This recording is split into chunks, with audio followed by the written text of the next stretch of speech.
Ok, vamos a ver el día de hoy el tema de funciones con valores vectoriales. ¿Sí? Nosotros sabemos que una función, o sea, esto ya lo conocemos, una función es una regla de correspondencia, ¿sí? Donde tenemos nosotros un conjunto llamado dominio, tenemos otro conjunto llamado rango, y lo que sucede entonces es que vamos a aplicar nosotros una operación llamada función a los elementos del dominio para obtener los elementos del rango, ¿ok? Ahora vamos a ver una definición de lo que es una función vectorial. En este caso, en una función vectorial vamos nosotros a tener también un conjunto llamado dominio y vamos a tener un conjunto llamado rango, pero nuestro rango va a estar compuesto de vectores. Entonces, al tomar nosotros la función, ¿sí? Vamos a tomar un elemento en el dominio y lo que vamos a obtener es un vector en el rango. Entonces, las funciones vectoriales me van a asociar, ¿sí? Me van a asociar un valor, en este caso t, con, déjenme cambiar aquí esta f para que se distinga. Esta lo voy a llamar mayúscula por ser de función, ¿sí? Entonces, me van a asociar un valor t con un vector.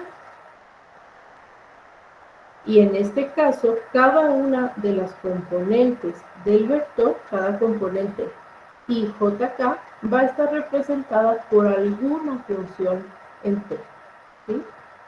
Por ejemplo, una función vectorial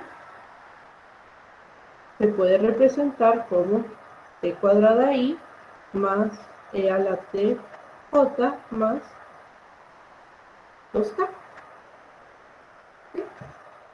Entonces, pues en este caso, muchachos, las funciones que nosotros tengamos, pues precisamente se van a estar, o más bien, las funciones vectoriales que nosotros vamos a estudiar, precisamente lo que van a hacer es esto, o sea, me van a relacionar un valor real con un vector, ¿sí? Y este vector, cada una de las componentes ijk, pues va a estar expresado en términos de una función de t. Entonces, dentro de las funciones vectoriales, pues vamos nosotros a empezar a estudiar lo que es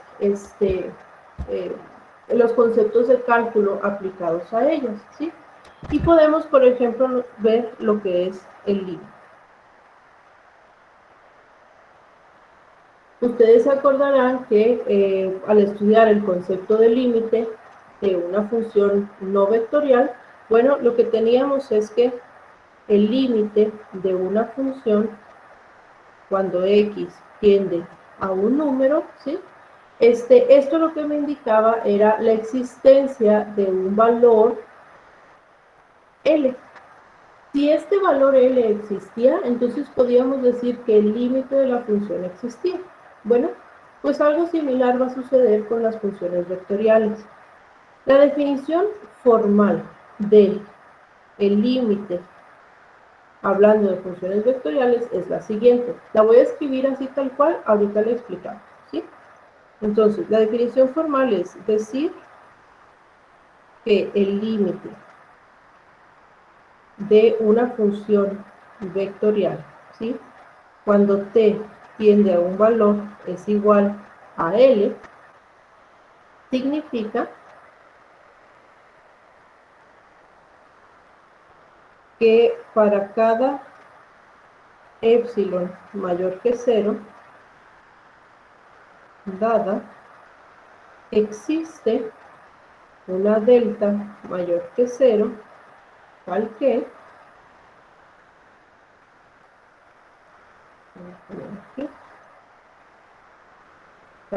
el valor absoluto de f de t menos L es menor a epsilon. Siempre que 0 menor a t menos c menor a d. Ok, esta es la definición formal del límite. En este caso, la definición del límite le tenemos que distinguir dos cosas. Primero, f de t es un vector, ¿sí? O sea, lo que dijimos ahorita es que t es un valor real y f de t, o sea, la función que esto me arroja va a ser un vector. Entonces, L tiene que ser también un vector, ¿sí? El límite de una función, muchachos, tiene que, o sea, el límite de una función vectorial tiene que ser un vector. Pero, tanto t como c son valores reales. ¿Qué significa esto entonces? Bueno, pues quiere decir que conforme yo tengo una función vectorial y conforme yo me voy aproximando en esa función vectorial a un valor c en su argumento t, entonces me voy a ir aproximando también a un vector n. ¿Sí? Eso es lo que significa la definición de un límite en términos vectoriales. Es muy similar a lo que era un límite en términos no vectoriales. No sé si se acuerdan ustedes, cuando hablábamos de límites, teníamos algo por así, ¿no? Aquí, y luego teníamos una función f, ¿sí? F de x, y aquí teníamos un valor c, y aquí teníamos un valor l. Entonces, cuando hablábamos en términos no vectoriales de un límite, pues lo que significa es que en las x nos íbamos aproximando tanto por la derecha como por la izquierda a un valor c. Y lo que esperábamos era aproximarnos tanto por arriba como por abajo a un valor L en el eje de f de x. Pues lo mismo va a suceder aquí, nada más que este valor L pues ya no es un valor real, o sea, ya no es un escalar, sino que va a ser un vector. ¿Sí? ¿Cómo entonces es que vamos a calcular el límite de una función vectorial? O sea, ya vimos la definición y vimos lo que significa, pero ¿cómo vamos a calcular este límite? Bueno, se va a hacer de la siguiente manera. Si tenemos una función de la forma f de ti más g de t j más h de t k, ¿sí? Entonces, al tener una función vectorial, entonces f tiene un límite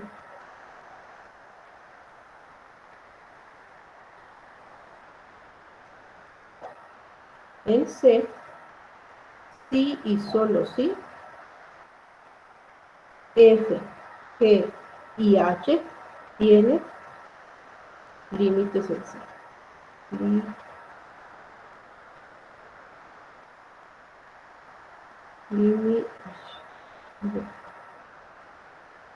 Límites en C. En otras palabras, el límite cuando t tiende a C de la función vectorial f de t es igual a el límite cuando t tiende a C de la función f de la componente y más el límite de g de t cuando t tiende a C de la función que es la componente j más el límite cuando h de t cuando t tiende a C de la componente k.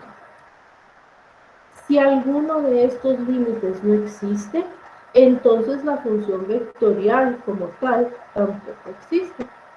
No quiere decir que todos los valores tengan que ser iguales, ¿sí? O sea, a eso no se refiere. A lo que se refiere es a que los valores del límite deben existir. Entonces, por ejemplo, si yo que estoy calculando esto y el límite en g no existe, entonces el límite de la función vectorial tampoco existe. No sé si me explico ahí.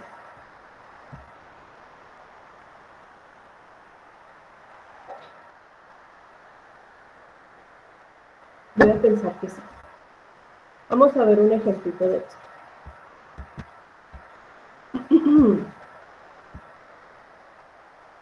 Déjenme sacarlo así, sencillo, nada más para explicarlo.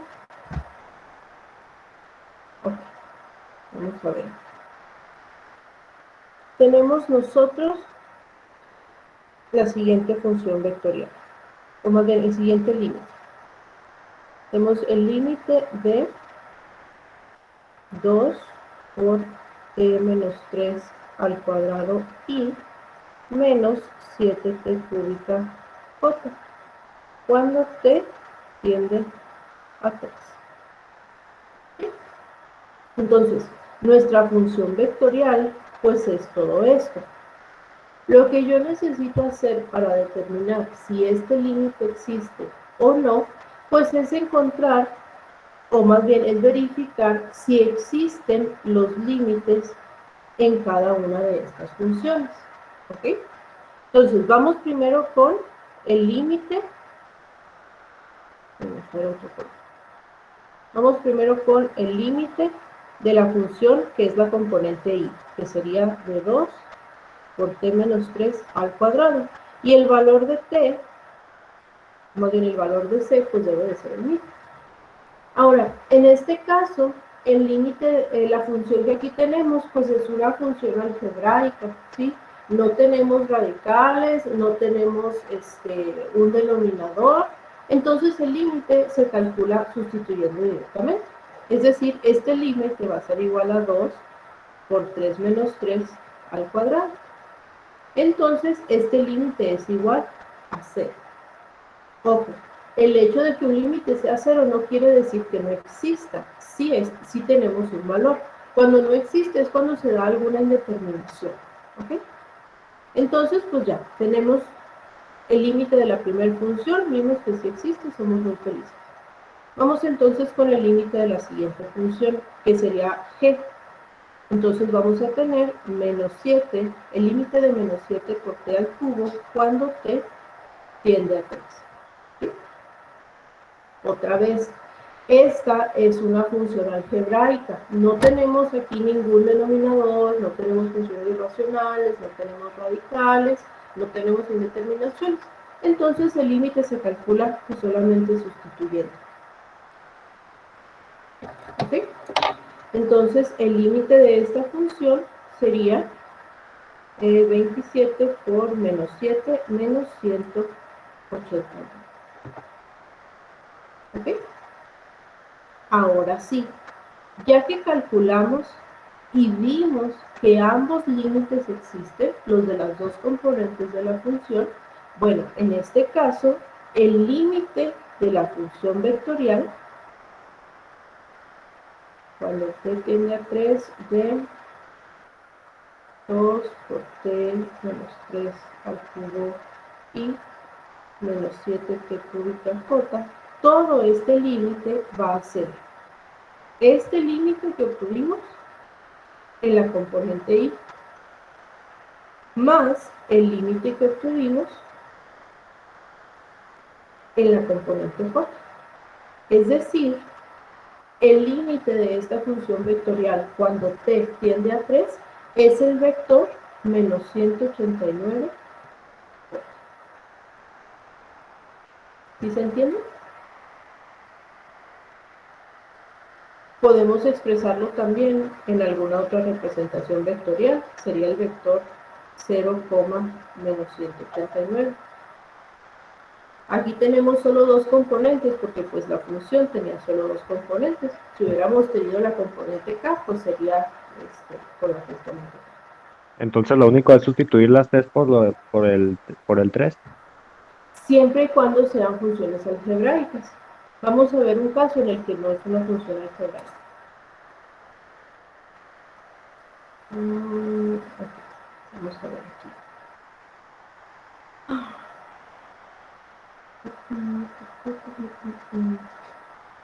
Okay. Vamos a tener el límite de t menos 1 sobre t cuadrado menos 1 y menos todo esto.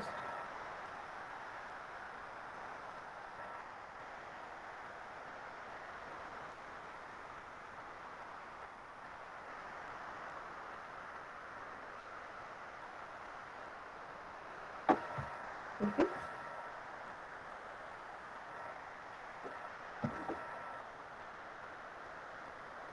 Bien, entonces, en este caso, fíjense que tenemos el límite de esta función, también es una función de dos componentes, más es y j, ¿sí? Y pues al igual que en el caso pasado, lo que tenemos que hacer es calcular el límite de cada una de estas funciones. Es decir, tengo yo que plantear el límite cuando t tiende a 1 de la función que es la componente y.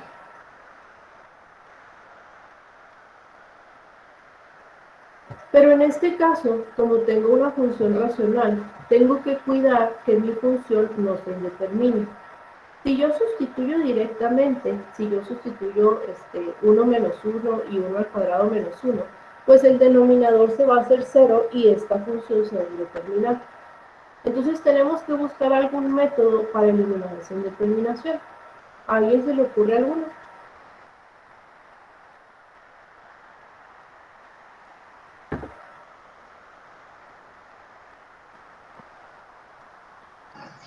Factorizar, ¿no?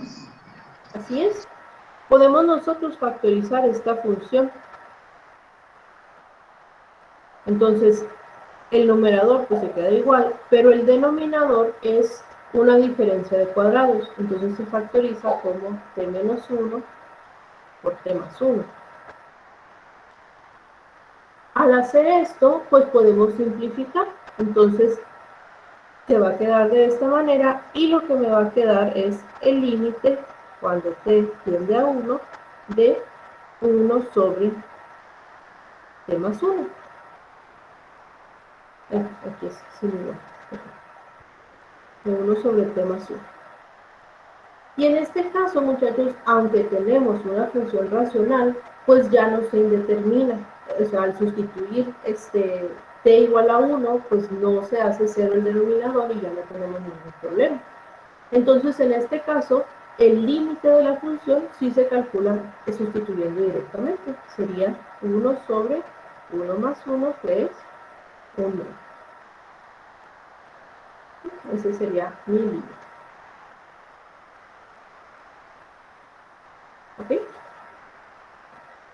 Vamos a ver ahora el límite de la siguiente función, que es la función que corresponde a la componente, j. Entonces tendríamos que calcular el límite cuando t tiende a 1 de t cuadrada más 2t menos 3 sobre t menos 1. ¿Okay? Aquí vamos a tener el mismo problema que en el caso anterior. Es decir, que si sustituimos directamente, el denominador se hace 0 y entonces esta cosa no termina. Tenemos que buscar entonces alguna manera de resolver este límite sin tener la indeterminación. ¿Qué se les ocurre?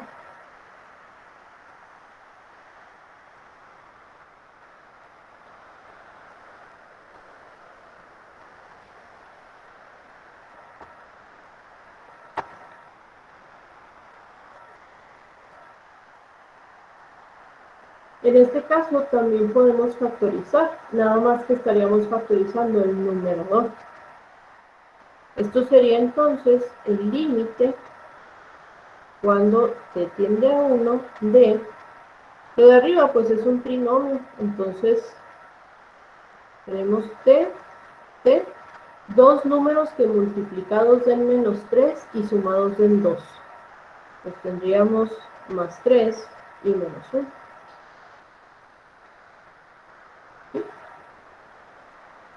Y aquí, pues entonces se va a eliminar de esta manera y solamente voy a tener el límite cuando t tiende a 1 de t más 3. En este caso, pues es una función algebraica y ahí sí sustituimos directamente. Entonces, este límite sería 1 más 3, que es 4. ¿Ok?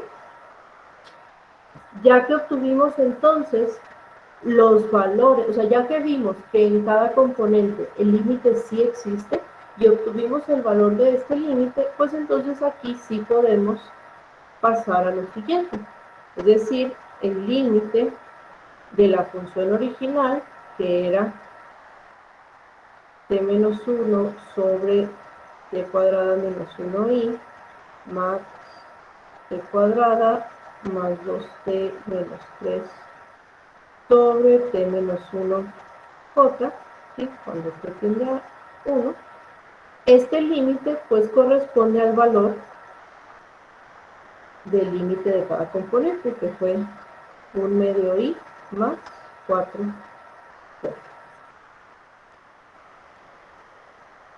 ¿Sí se entiende, muchachos? Entonces, para calcular el límite de una función vectorial, se calculan los límites de cada una de sus componentes. Si es que existe. Y si no existe, o sea, si uno de los límites no existe, entonces el límite de la función vectorial tampoco. ¿Ok? Bueno. Algo similar va a suceder con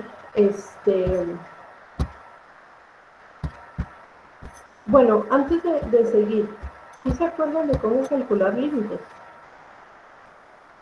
O sea, ¿esto les suena familiar? Sí, Con eso me doy entonces. Bien, algo similar va a suceder cuando hablemos de la derivación de funciones vectoriales. ¿Sí?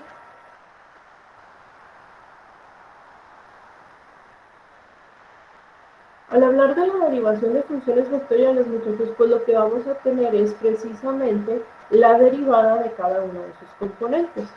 Es decir, si yo tengo una función vectorial, entonces esto va a ser la derivada de cada una de las funciones que componen, no sé por qué estoy pone igual, de cada una de las componentes.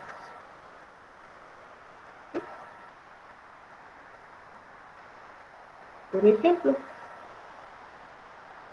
si tenemos nosotros la siguiente función, t cuadrada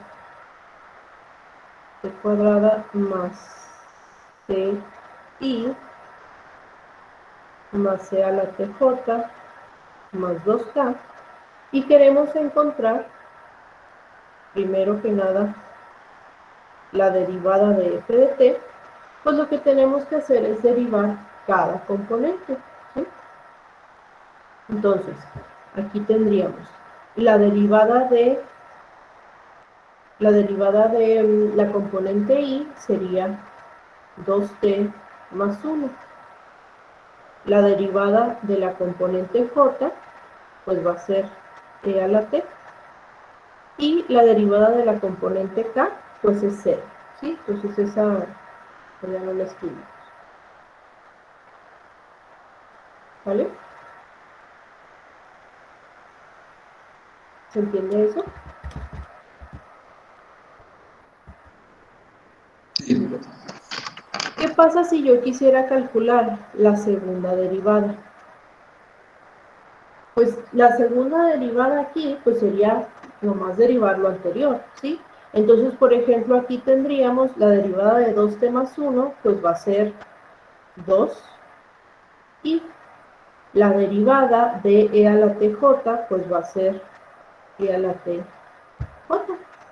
Y así tengo yo la segunda derivada de una función vectorial. ¿Vale?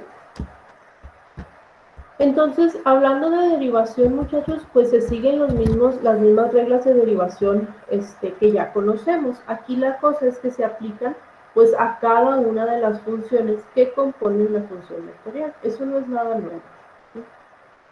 ¿Qué es lo que puede ser interesante aquí?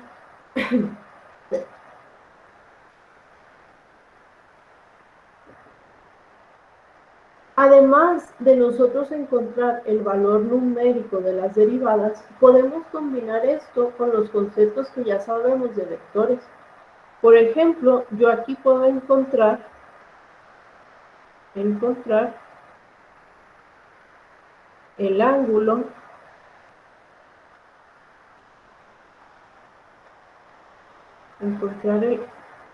en serio, parece que el ángulo teta entre la derivada en 0 y la segunda derivada en 0.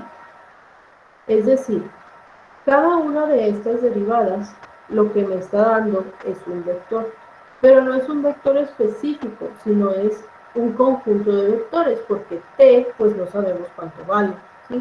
O sea, en realidad aquí tenemos un conjunto de vectores que van a seguir más o menos de esta forma, pero van a depender del valor de t. Entonces, si yo evalúo cada una de estas derivadas en un valor específico para t, en este caso 0, pero puede ser cualquier otro, lo que voy a obtener es un vector para cada una. Vamos a ver eso. F' de 0 sería I más J. Sí, ¿verdad? Evaluando en 0. Y F' de 0 sería 2i más J. Evaluando también en 0. ¿Hasta ahí vamos bien?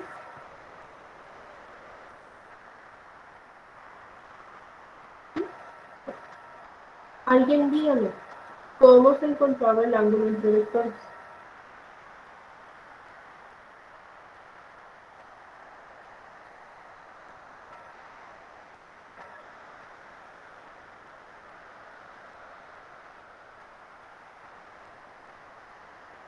Ajá, sí era con coseno, pero ¿se acuerdan qué operaciones usaba?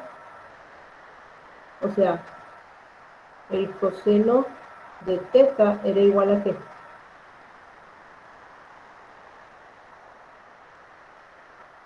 El producto.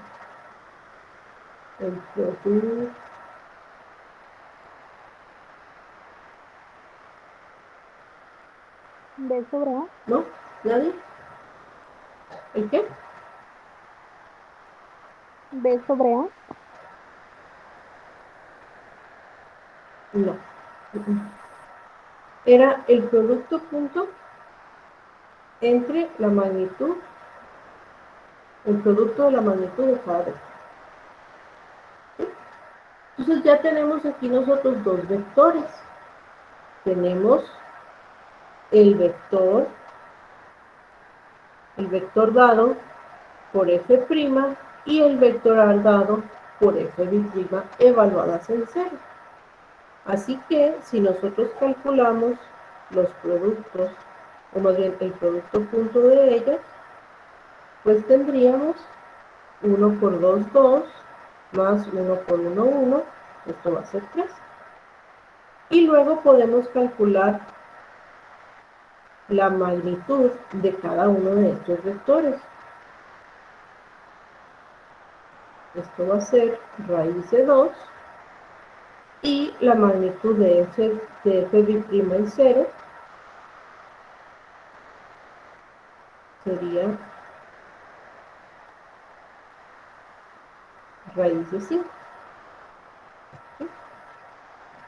Entonces ahora sí, para calcular nosotros el ángulo que se forma entre estos dos vectores, pues tendríamos 3 sobre raíz de 2 por raíz de 5. Este ángulo sería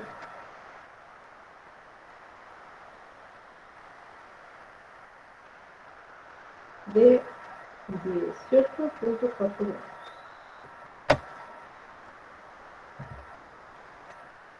¿Ok? Ahí les da una pregunta. Si en lugar de evaluar las derivadas, en lugar de evaluarlas en 0, las evaluara, en 1, el ángulo sería el mismo.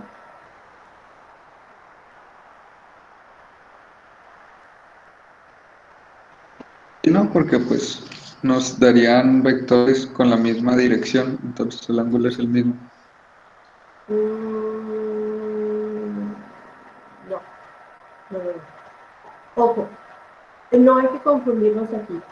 Las derivadas de una función vectorial me dan otra función vectorial, pero no se vuelve un vector hasta que yo lo evalúe. Entonces, si yo evalúo en un número distinto, o sea, si t tiene un valor diferente, vamos a obtener diferentes vectores, ¿sí? Aquí yo puedo obtener un número infinito de vectores dependiendo del valor de t que yo les asigne. Entonces, si yo evalúo en un número distinto a 0, pues voy a obtener dos vectores distintos y su ángulo pues va a ser distinto también. Digo, puede que sea igual, pero no necesariamente. ¿Sí se entiende, muchachos? ¿Se entiende este concepto? O sea, una función vectorial es una función cuyas componentes son una función vectorial es una función con componentes en IJK y cada una de esas componentes es otra función, ¿sí? Pero sigue siendo una función. No se vuelve un vector hasta que yo tomo un elemento del dominio, es decir, que le asigne un valor a t. Mientras no le asigne un valor a t, pues esto se queda expresado todavía como una función. No sé si me explico en ese sentido.